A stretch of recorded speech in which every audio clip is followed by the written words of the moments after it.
Hi, good morning po sa inyong lahat, no? Saan man kayo dito, sa lupalop ng mundo. Magandang araw po sa inyong lahat. Ito po si Tamia. And may share lang ako sa inyo. May nakita kasi ako isang video kanina. Yung pangalan ng channel nila is Haunted PH. Ang ganda-ganda po ng video nila. May gahibi nga bata ka to. Tapos game pamisahan ka pa. Ang ganda-ganda. Makukumpara mo talaga sila sa video, yung mga video na ginagawa ng mga Ghost Hunter Mindanao. Makukumpara mo lalong-lalo na dito kina Ghost Hunter 88, kina Kuya Red, makukumpara ko din. Kay Sir Donsky naman is medyo ganon. Kasi si Sir Donsky may ano naman siya, minsan nag-i-interview siya ng ibang tao, no? Si Kuya Red, madalang ko lang nakikita na may ini-interview siya na tao sa lugar na pinupuntahan niya.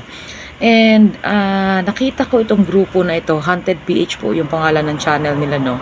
Ang ganda po ng video nila kasi completos recados kumbaga, no, na ini-interview nila yung mga tao na andun sa lugar. At humingi pa sila mismo ng permiso sa barangay o munisipyo yata yon, pinuntahan nila yon, at pumunta pa sila sa isang stasyon ng pulis, no, para humingi sila ng parang certificate na sila po ay pupunta doon sa isang abandonadong ospital. Pasado na nga ang ating intent to explore the area.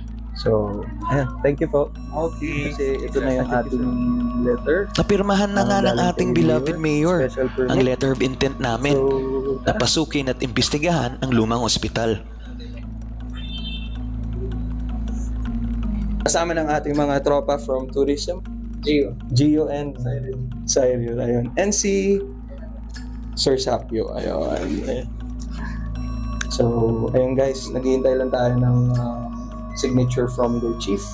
And mamaya Dahil go-ghost hunting sila or magagawin silang paranormal video, yung mga ganon. So nagpaalam muna sila sa kinaukulan. So yun yung maganda kasi hindi sila basta-basta pumasok sa isang lugar na abandonado na hindi sila nagpapaalam. At may mga ini-interview silang tao kung ano yung mga nakita doon, kung ano yung history ng lugar na yon. At makikita mo talaga yung mga ini-interview nila pinapakita nila sa video. At yung pumunta sila sa isang police station para humingi sila ng permiso na papasok sila doon, pinakita din nila. At nung pumunta sila sa isang parang barangay, andun din, pinakita din nila sa video na yon. Hindi yung pumunta kami dito sa nagpaalam kami sa pero wala namang nakikita.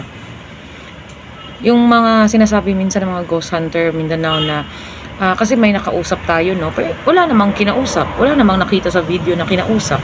Minsan magsasabi sila na sabi kasi ng mga taga dito, wala namang kami nakikita, di ba?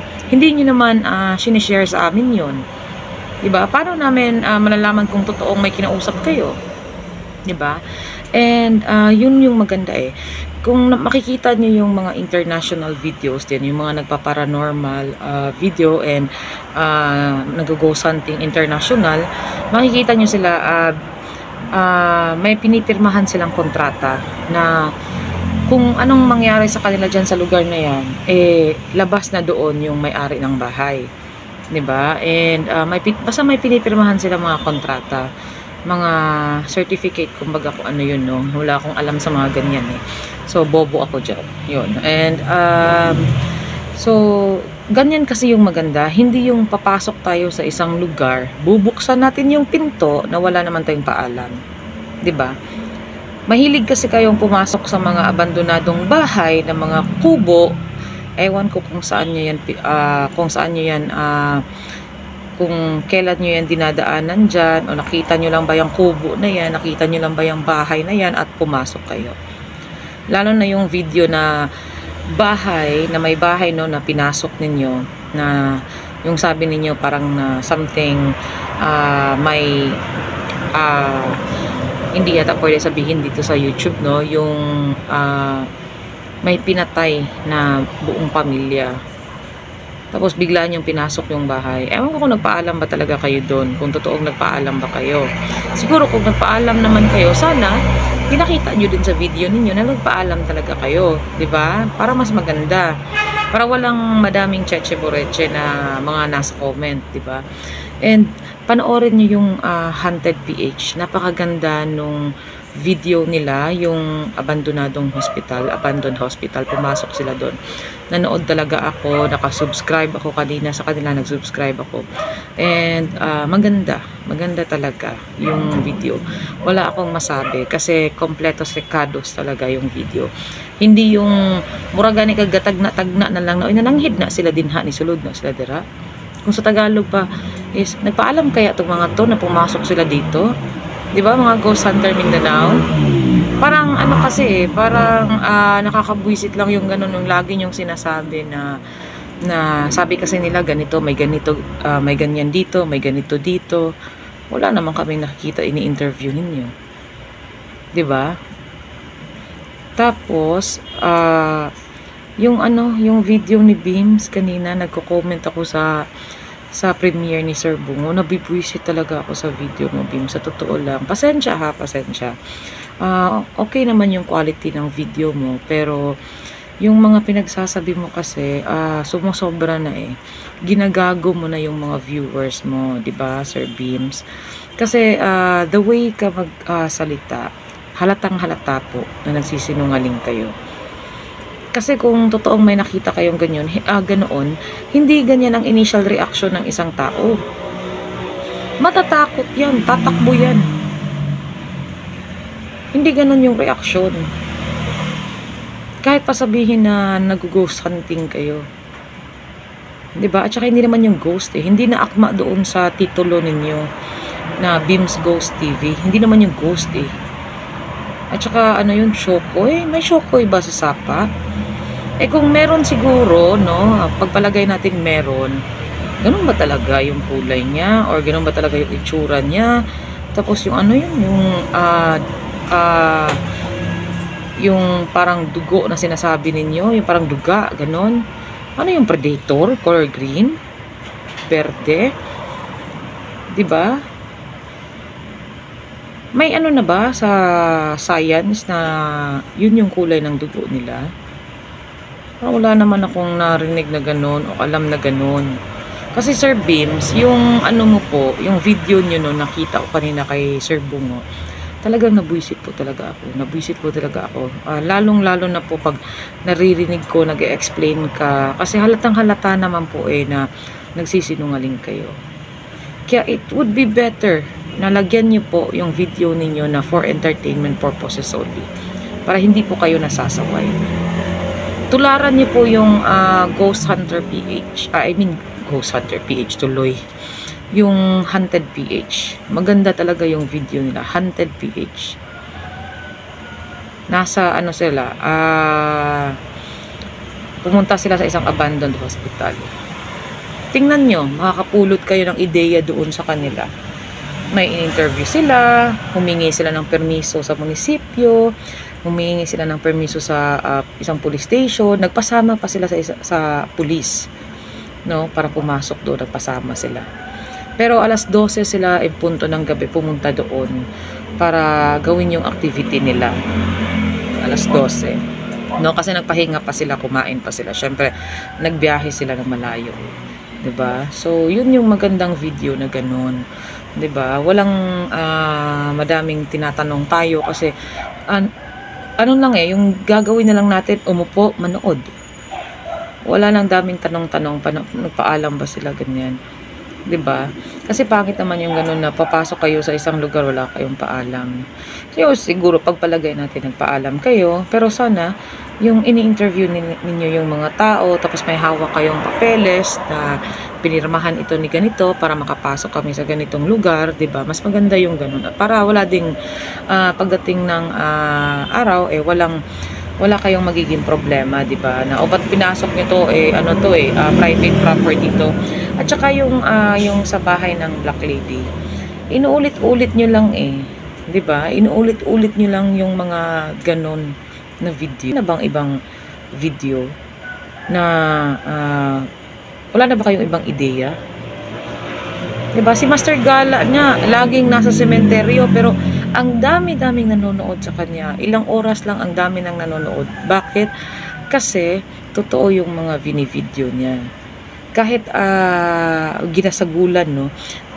Kahit na hinahaluan ni Master Gala ng mga nakakatuwa na video, hinahaluan ngayon ni Master Gala ng mga medyo comedy, yung video niya, nagdadrama sila, naggumagawa sila ng parang drama sa video niya. Nakakatuwa pa rin kasi sinasabi niya naman na nag-ano sila, parang may dramatization sila, na parang nagpa-prank sila ganun or nagbibiruan sila sa video. 'Di ba? Madami pa rin tumitingin sa kanya. At saka klarong-klaro yung video. And kay ano naman, Ghost Hunter 88, no? Naguguluhan ako sa'yo. Sibat ka ng sibat, wala ka namang tinatamaan. Ano ka ba? Ano, Ghost Hunter 88? Parang, hindi ka ba nahihiya sa pamilya mo sa ginagawa mo? Ninuloko mo yung mga tao. Anong may nasibat? Wala namang natamaan. Kung okay lang sana yung video mo kung sasabihin mo for entertainment purposes lang yun, may intindihan namin na may sinibat ka dyan kahit walang natamaan. Yun. Kasi alam naming drama lang yun eh. Pero kung sasabihin mo, totoo. Kasi si Lolo, ganito, kawawa naman. Yung ito din si Bims. Paano siya dun sa manananggal niya na nauna raw yung nasunog yung binti. Hindi, wala naman nakitang binti. Ang taas-taas naman ng palda nung manananggal niya. Sabi, gumalaw. Siyempre, gumagalaw yun kasi mahangin. Tingnan mo naman yung apoy mo kung saan papunta, di ba? Ginagago niyo yung mga tao eh. Ginagago niyo talaga yung mga tao. No? Ang laki niyo talagang gago din. Nakakaubos kayo ng pasensya. Kung ako naging mga magulang nyo ambot. Sa pukon siguro tamo sa ulo ba? No? Makasuya ng ingon anak at tinuod lang. Maganda yung video ng Haunted PH. Panoorin niyo po. No? Hindi ko na lang yung ibang mga yung i-flash yung video nila sa atin, no? Kasi baka papagalitan tayo. So panoorin niyo na lang yung video nila. Magkaka-ideya kayo doon. Maganda talaga yung video nila. At saka tigilan niyo na po yan, Sir Beams, Ghost Hunter 88, yung kabaliwan niyo po. Mahiya naman po tayo sa mga nakapaligid sa atin, no? Baka maapektuhan po yung mga pamilya nyo tsaka yung mga anak nyo sa mga pinagagawa ninyo. Di ba? Baka pagtawanan sila sa klase nila o sa mga kaklase nila, pagtawanan sila, di ba? At baka question sila paglaki nila, ano bang ginagawa ng tatay mo? Parang nababaliw na yata. Di ba? Kawawa naman yung anak natin, di ba? Kawawa naman yung mga bata. And maganda naman yung mga video ninyo basta kung lagyan nyo lang ng for entertainment purposes only. Hindi ko sinabing pangit yung video ninyo. Magaganda yung video ninyo talaga. At saka gusto ko lang din purihin si Sir Reborn. Si Sir Reborn at saka si Sir Donsky. Maganda yung mga thumbnail nila pagkagawa. Maganda. Kanina ko lang napansin yung mga thumbnail ni Sir Reborn at saka ni Sir Donsky, ang ganda talaga. Nakita ko. Malinis na malinis yung pagka nila gawa sa thumbnail nila. So yun lang po mga ka-tube, no. Sa Haunted PH, mga sir, Tamiya po, nakasubscribe po ako sa inyo at congrats po, ang ganda po ng video ninyo. Pagpatuloy nyo po yan at nakasuporta po kami. Maraming salamat po sa inyong lahat. At gusto ko din magpasalamat kay Sir Bungo sa pagpa-play ng video ko. Napanood ko yun and tama din yung mga sinabi ni Sir Bungo doon. At saka yung sinabi kong na-offend ako kay Sir Bungo, it's because of prangka lang talaga ako na pagkasabi ko doon na na-offend ako dahil doon sa pagsigaw-sigaw niya. Yun lang. Pero alam kong may mali na mga ginawa talaga si Ma'am Gwen. Alam ko yun. Nag-comment ako doon diba? Nung nagdebate sila, nag-comment din ako na pinatigil ko yata si Ma'am Gwen doon.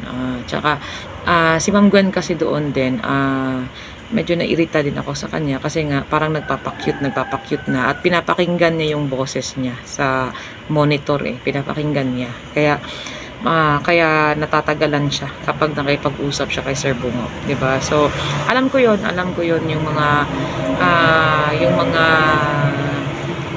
medyo mga foul na pinagsasabi ni Ma'am Gwen, alam ko din 'yon. And kasi kung pakikinggan mo lang din babae sa babae, alam ko na yung utak ng babae na yun. So, yun lang po. Maraming salamat po sa pagpapanood sa akin at maraming salamat po sa sumusuporta pa rin kina Sir DJM, sino pa ba sila, Sir Kamikaze, nakita ko rin si Sir Sazuke, nakita ko siya sa comment section, at saka yung ewan ko ba kung sino yung nagko-comment, ma'am or sir, ma'am yata yun, hindi ko po maintindihan yung comment ninyo.